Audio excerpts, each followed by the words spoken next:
And I think this is just fascinating as a primary document, telling us how in the world it worked. Hello, Silver fans. This is T, and you're in the place to be for Silver education, acquisition, entertainment. Hey, thanks for watching, everybody. Hey, there is the famous L train. Mrs. T and I are taking a look down from the top of our parking garage here in downtown Chicago. And hey, if you enjoy these trips up to Chicago and the history and the numismatics that we see at Harlan J Berk, be sure to like and subscribe. And I've got information about my Whatnot auctions down in the video description. Hope to see you there. Enjoy today's video.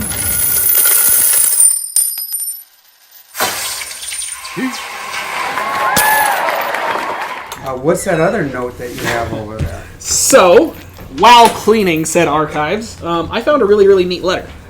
And by I mean my intern, Zach, who is now my full-time employee. But I like to take credit for things. So, that is a letter written in 1872, and it is from the Comptroller of Currency of the United States of America, a cat named John J. Knox. He is replying to a gentleman who was from here in Chicago. He was a lawyer. Basically... 1872? 1872. Basically, the man's name was George, and George was writing to the Comptroller of Currency to ask him if it was still possible to found a national bank. And this is a national bank now. Essentially, how national banks worked, and this is the first charter period is 1870. So how this worked to charter the bank is individuals would get together, they would put up capital. That capital would be sent to D.C., and that capital could be, gold, silver, it could be bonds, it could be all those things. It would be sent to D.C., and then the feds would actually print their money with their bank name on it up to the amount that they had sent in. Yeah. They would send the paper back, and then the cashier and the president of the bank would actually have to hand sign it. Oh, yeah. So this was a way that we regulated our banking system at some point. We stopped this quite a while ago. But they're very collectible notes because, a lot of people have ties to their hometowns. They want to do things like that. And what's interesting is, like, this particular one, this is from Lake Forest. They only made 5 and 10s. That was what they wanted. They didn't want any 20s. They didn't want 50s, no 100s, no 1s, nothing. They wanted 5s and 10s. Right now, currently, there are like 8 5s known and 7 $10 knowns from this bank in the large size. This is now actually the finest known one. It's AU50 EPQ. It's top pop. And this walked in right off the street. But what I think is even more neat, and kind of going back to this letter, though, is this letter basically gives us that explanation of what they would have to do. So he's basically saying, the Comptroller of Currency, John J. Knox, is saying in this letter that, I understand that you have $300,000 of capital you want to put up. Right now, all of the money for Illinois banks have been distributed, or, it's been allocated, but people may pull out. So let's revisit this in December. And remember, this is, dated September. Let's revisit this in December to see if anybody's, pulled out. And if they have, you can have, we'll charter you that bank. Okay. The most interesting part, though, is there's a very important Chicago name in this letter. A guy named Potter Palmer. If you're not from Chicago, like I'm not, that probably means nothing to you. But Potter Palmer, there's the Palmer House Hotel, which has the absolutely most elegant bar and ballroom I've ever seen.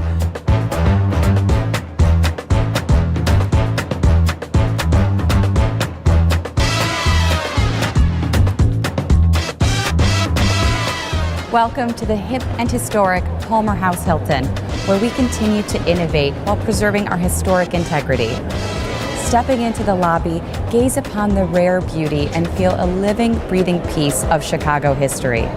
But Potter Palmer developed a large portion of Chicago. He was a multimillionaire. He was very a J.P. Morgan Chase kind of a guy, one of those, rich robber barons. And his name's in here. He's one of the business partners. Wow. It says... Just thinking about $300,000 back then, 1872. We did the conversion. It's somewhere around 5-ish million, if I remember right, in today's kind of money. That's a chunk of change. So basically, they wouldn't have to put up all the funding. They would have to put up, a large portion of it. But then the feds would, do their part as as well.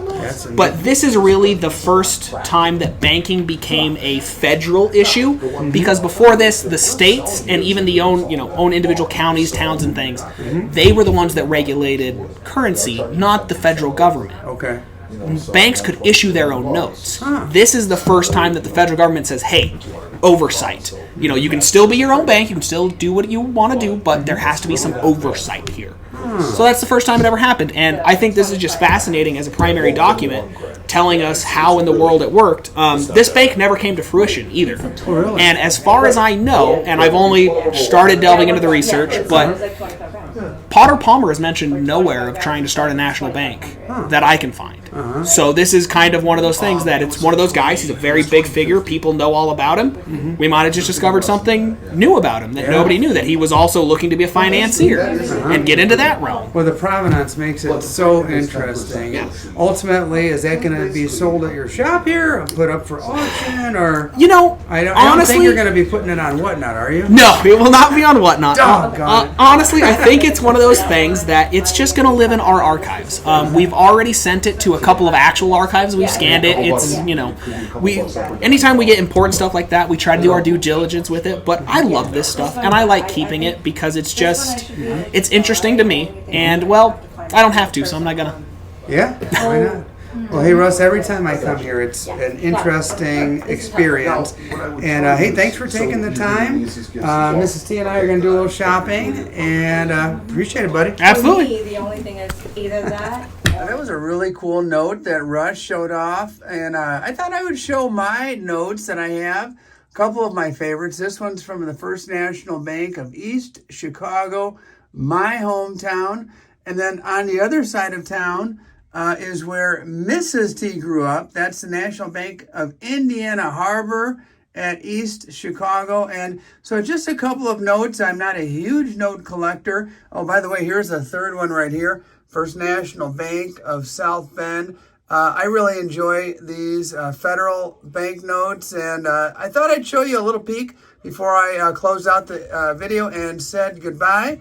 And stay tuned to see what I purchased at Russ's shop. Harlan J Berk in downtown Chicago.